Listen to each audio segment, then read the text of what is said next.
Hi all, welcome to Clear and Concise. Let's have a look at this question.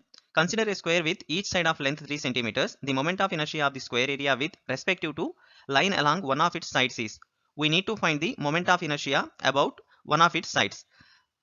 We know the moment of inertia of square with respect to centroid is I naught equals to bh cube by 12.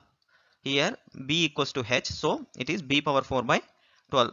So it is equals to 3 power 4 by 12, which yields 27 by 4 centimeter power 4. This is moment of inertia about centroid, but here in the question they have asked about one of its sides. So let's assume this is the side where we are finding moment of inertia. Let it this be SS.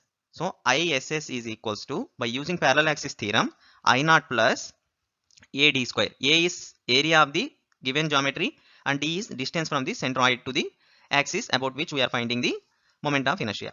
That is equals to I naught, we know, 27 by 4 plus area of square is side square, that is 3 square, times distance from the centroid for the square is side by 2, that is 3 by 2.